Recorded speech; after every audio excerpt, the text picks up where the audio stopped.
Hi hello friends, welcome to our channel. ఈరోజు క్లాస్లో ఈ క్వశ్చన్ని సాల్వ్ చేయబోతున్నాం.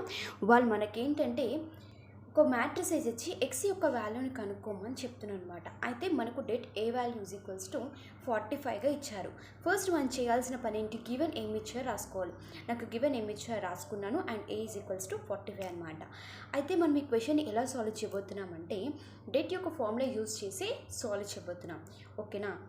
అయితే ఇక్కడ ఎలా అవుతుంది, 45 అంటే ఇది ఏ యొక్క వాల్యూ అనమాట. ఇప్పుడు మనం ఆన్సర్లోకి వెళ్ళిపోతే 1 ఎలా యూజింగ్ డెట్ ఫార్ములా అంటే 1 ఇక్కడ దీని ద్వారా చేస్తున్నాం కాబట్టి 1 ఇంటూ ఈ రెండుకి పోతే ఇక్కడ ఎంత 3 into X 3x minus 6 4 24.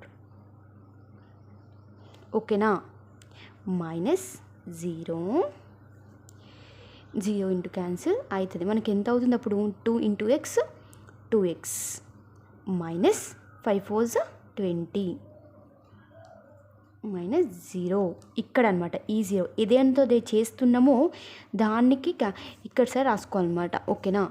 Into ఈ రెండు పోతే మనకి ఇక్కడ ఏమవుతుంది 2 6 24 3 5 15. ఓకేనా? ఇంతవరకు ఓకే కదా? అయితే ఇప్పుడు ఏంటంటే ఇప్పుడు 1 ఇంటూ సంథింగ్ 1 అవుతుంది. అయితే మనకి ఇక్కడ 3x minus into minus plus 24 45. ఇక్కడ సంథింగ్ 0 సంథింగ్ ఇంటూ 0 అయితే దీన్ని వదిలేస్తుంది అనమాట. ఇప్పుడు మనకు ఎక్స్ వాల్యూ కనుక్కోవాలి. ఎలా కనుక్కుంటాం, 45 minus 24 is equals to 3x ఎంత అవుతుంది, 21 అవుతుంది. ఓకేనా?